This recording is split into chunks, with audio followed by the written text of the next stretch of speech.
लाख टके की बात में बात पड़ोसी मुल्क चीन की गलवान वाली साजिश आपको याद होगी। किस तरीके से धोखे के तहत चीन ने अपनी साजिश को अंजाम देने की कोशिश की थी, लेकिन उसी का जवाब उसी की भाषा में देने का तरीका अब भारत ने खोज लिया है। क्या है पूरी खबर, बताते हैं आपको।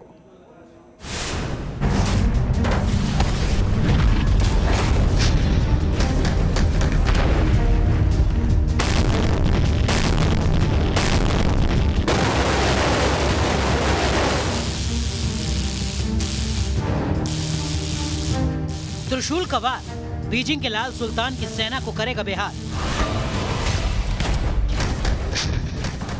वज्र से चकनाचूर होगा जिनपिंग की सेना का सारा गुरूर। सैपर पंच के एक वार से चीन के सिपाहियों में मचेगा हाहाकार।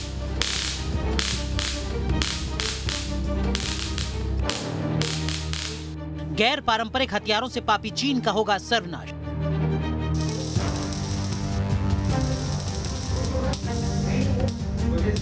वज्र, त्रिशूल, भद्र, दंड और सैपर पंच ये वो नॉन लीथल वेपन है जिनके जरिए भारतीय सेना ने चीन की एलएसी वाली साजिश का तोड़ खोज लिया है। पहले आपको चीन की नॉन लीथल वेपन वाली साजिश के बारे में बताते हैं। चीन ने पिछले साल गलवान की खूनी भिड़ंत में भारतीय सेना के खिलाफ कांटेदार तार लगे डंडे और पत्थरों का इस्तेमाल किया था। चीनी सैनिक बेसबॉल के बैट पर कांटेदार तार लगाकर लाए थे। ये नॉन लीथल वेपन है जो गंभीर चोट करते हैं।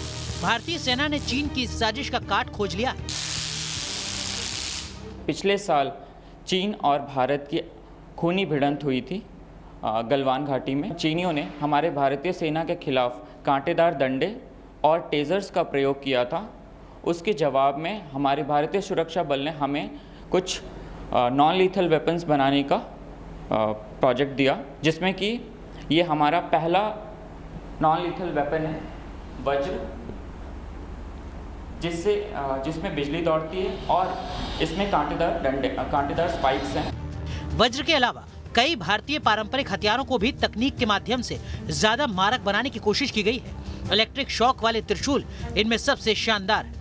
ये भी एक नॉन लीथल वेपन है। इसमें भी बिजली दौड़ती है और साथ ही ये गाड़ियों को पंचर करने के लिए भी इस्तेमाल किया जा सकता है। इसे ऑपरेट करने के लिए बस इसका बटन प्रेस करें।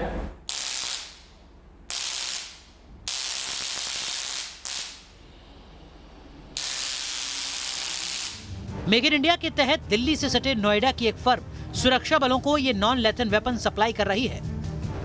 ये भारतीय सुरक्षा बल के द्वारा दिया गया एक प्रोजेक्ट था, जिनमें कि इन इक्विपमेंट्स को बनाने के लिए हमें कहा गया था।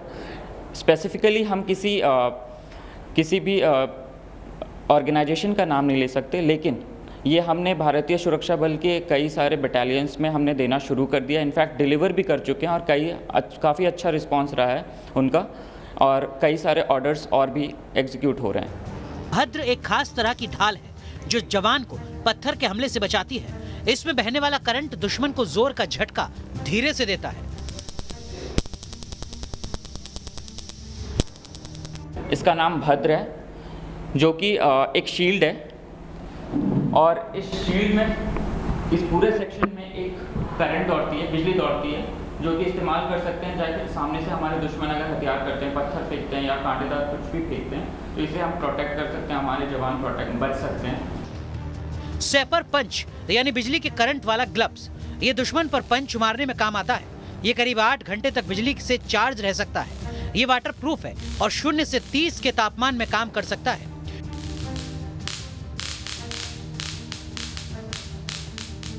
चीन एलएसी पर तिब्बती मूल के लड़ाकों की बड़े पैमाने पर भर्ती कर रहा है।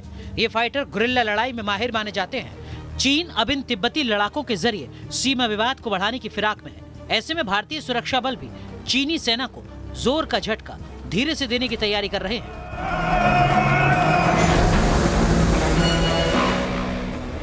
Team news nation.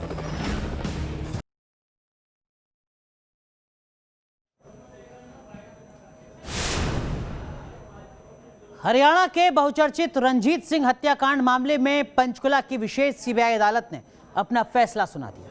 अदालत ने डेरा सच्चा सौदा के प्रमुख गुरमीत राम रहीम समेत 5 दोषियों को उम्र कैद की सजा सुनाई है। साथ ही अदालत ने राम रहीम पर 31 लाख का जुर्माना भी लगाया है। पूर्व डेरा मैनेजर रंजीत सिंह की साल 2002 में हत्या की थी। इंसाफ आज हुआ है।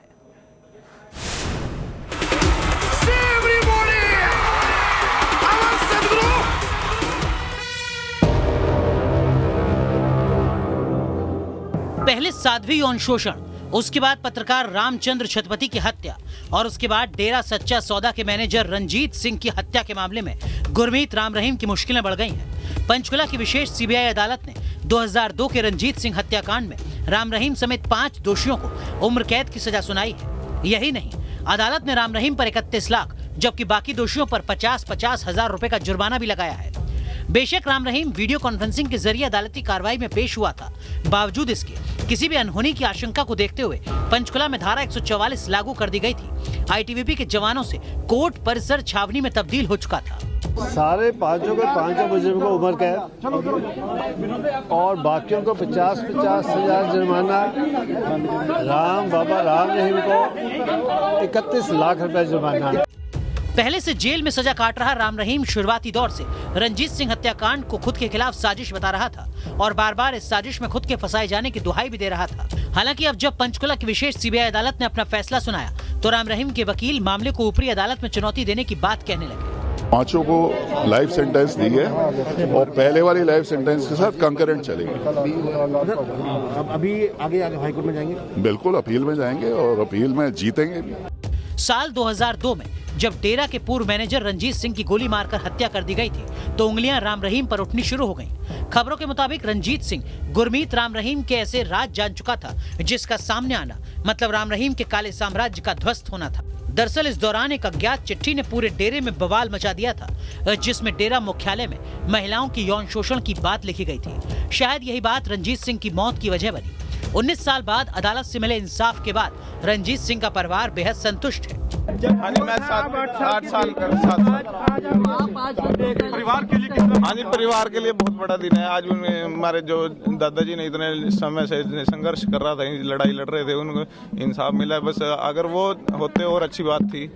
अब इस पूरे मामले को समझने के लिए आपको थोड़ा पीछे लिए चलते हैं। 10 जुलाई 2002 को रंजीत सिंह की हत्या की गई। इस मामले में गुरमीत राम रहीम सिंह को दोषी पाया गया।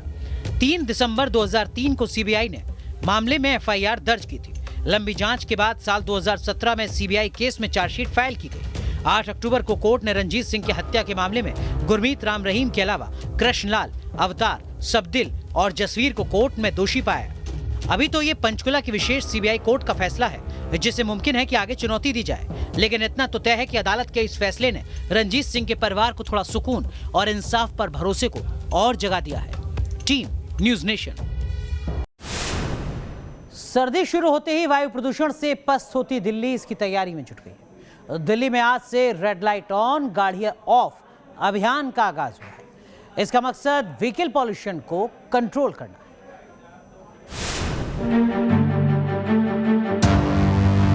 दिल्ली में आज से आपको 100 चौक चौराहे पर रेड लाइट ऑन गाड़ी ऑफ का प्ले कार्ड लिए सिविल डिफेंस कर्मी दिखाई देंगे।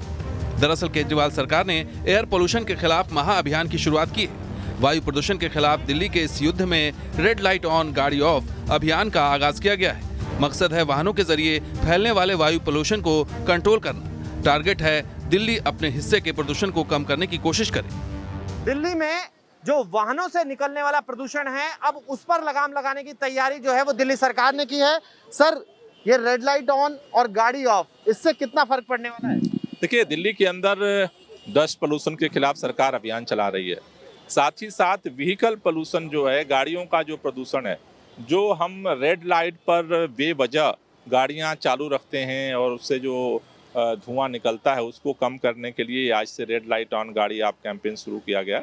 और अभी तक जो रिसर्च बताती है कि लगभग 13 से 20% तक हम जो है व्हीकल पोल्यूशन को कम कर सकते हैं। दिल्ली के अंदर अभी जो रेड लाइट ऑन गाड़ी ऑफ कैंपेन है उसमें हम 100 मेजर चौराहों पर ये कैंपेन कर रहे हैं लोगों को जागरूक करने के लिए। और ख़ास तौर से 2500 हमने मार्शल लगाए हैं जगह जगह 2 शिफ्टों में, जो इस कैंपेन को लोगों को अवेयर करेंगे। लेकिन सबसे बड़ी बात है जन भागीदारी। हमारी कोशिश ये है कि दिल्ली का जो अपना प्रदूषण है, अपने हिस्से के प्रदूषण को कम किया जाए। सरकार जो है लोगों के साथ मिलकर के इस अभियान में लगी हुई है। जानकारों के मुताबिक दिल्ली में वायु प्रदूषण की वजह गाड़ियों से निकलने वाला धुआं है। शिकागो यूनिवर्सिटी की रिपोर्ट के मुताबिक 1998 में दिल्ली में पार्टिकुलेट मैटर का प्रदूषण 70 माइक्रोग्राम प्रति क्यूबिक मीटर था। साल 2016 में पार्टिकुलेट मैटर का प्रदूषण 113 माइक्रोग्राम प्रति क्यूबिक मीटर मतलब 61% ज्यादा हो गया। पार्टिकुलेट मैटर मतलब पीएम लेवल और दिल्ली में पीएम 2.5 के प्रदूषण का 28% हिस्सा गाड़ियों के धुएं की वजह से होता है। रेड लाइट ऑन गाड़ी ऑफ अभियान का मकसद दिल्ली की आबोहवा को प्रदूषित करने वाले इस फैक्टर पर लगाम लगाना है। हम इस वक्त आईटीओ के चौराहे पर हैं, जहां पर आपको ऐसे 20 वॉलंटियर मिल जाएंगे। दरअसल पूरी दिल्ली में ऐसे 100 चौराहों को चुना गया है जहां पर ये अभियान चलेगा। रेड लाइट है जहां अभियान चलेगा, जिसके लिए 2500 वॉलंटियर को लगाया गया, जिसका असर भी हम दिल्ली में देख सकते हैं। इंजन ऑफ कर दिया है, पॉल्यूशन भी बचता है और प्रदूषण भी कम होता है। लगता है बेहतर है। ऐसे कदम से अच्छा लगता है क्या? बेहतर लगता है, अच्छी शुरुआत हुई है। बिल्कुल सर, और ये होना चाहिए, सभी को करना चाहिए। पेट्रोल की भी बचत होगी और साथ में पॉल्यूशन के लिए भी। Yes sir. Visualist Pawan Tiwari के साथ राहुल डबास, न्यूज़ नेशन, दिल्ली। बांग्लादेश में 13 अक्टूबर से हिंदुओं पर शुरू हुई हिंसा थमने का नाम नहीं ले रही। इस मामले को लेकर कोलकाता में प्रदर्शन शुरू हो चुके हैं। बीजेपी नेता शुभेंदु अधिकारी ने इस मामले में कोलकाता में बांग्लादेश के डिप्टी हाई कमिश्नर से मुलाकात कर अपना विरोध दर्ज कराया।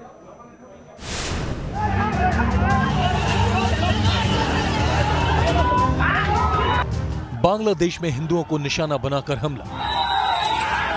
दुर्गा पूजा के मौके पर कट्टरपंथियों की भीड़ का पूजा पंडाल पर अटैक। बांग्लादेश में दुर्गा पूजा के मौके पर हिंदुओं को निशाना बनाया गया है। 13 अक्टूबर से ही बांग्लादेश के मंदिरों को निशाना बनाया जाने लगा था, लेकिन प्रशासन की सुस्ती के बाद ये हमले बढ़ गए। इसके बाद चिटगांव से नोआखाली तक पंडालों पर हमले शुरू हो गए। बांग्लादेश में दुर्गा पूजा के मौके पर हिंदुओं पर हुए हमले से देश भर में गुस्सा फैल गया है। कोलकाता में लगातार 4 दिन से प्रदर्शन जारी है। बांग्लादेश में दुर्गा मंडप को तोड़ने को लेकर पूरे देश भर में रोष देखने को मिल रहा है और खासकर कोलकाता में अलग अलग जगहों पर विरोध प्रदर्शन किया जा रहा है। आप देख सकते हैं कि सॉल्ट लेक में इस समय मौजूद है और यहाँ पर सनातन नागरिक मंच के तरफ से विरोध प्रदर्शन किया जा रहा है और जिन लोग पूरे घटना के साथ जुड़े हुए हैं उनके खिलाफ कड़ी कार्रवाई करने की मांग उनके तरफ से की जा रही है। और यहाँ आप देख सकते हैं कि यहाँ पर नागरिक मंच के लोग जुटे हैं, पुलिस भी काफ़ी मात्रा में यहाँ पर तैनात किया गया है। लेकिन इनका एक पॉइंट एजेंडा है कि जो भी इस पूरी घटना के साथ जुड़े हुए हैं उनके खिलाफ सख्त से सख्त कार्रवाई शेख हसीना सरकार करे, वरना ये अब जो विरोध है ये काफ़ी आगे भी चलकर अलग अलग जगहों पर आंदोलन का भी रूप ले सकता है। बांग्लादेश में हिंदू मंदिरों पर हमले की कई वारदातों को लेकर साजिश की बात भी सामने आ रही है। खुद बांग्लादेश के गृह मंत्री असदुज्जमान खान ने इसकी तस्दीक की है। उनके मुताबिक दुर्गा पूजा के दौरान पंडालों पर जो हमले हुए हैं वे प्री प्लान थे और साजिश के तहत किए गए थे। हालांकि भारत में बांग्लादेश के पीएम शेख हसीना के बयान को लेकर कुछ लोग ऐतराज जता रहे हैं। ये घटना होने वाला था, ऐसा लग रहा था, प्रिवेंशन होना चाहिए था। किसी प्रधानमंत्री को ऐसा बयान देना से भी बचना चाहिए। हम चिंतित है, लेकिन सबसे ज्यादा चिंतित है यहाँ के स्यूडो इंटेलेक्चुअल से।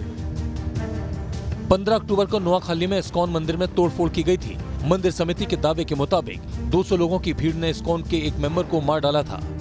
तो क्या बांग्लादेश भी अल्पसंख्यकों को टारगेट करने के मामले में पाकिस्तान की राह पर चल पड़ा है?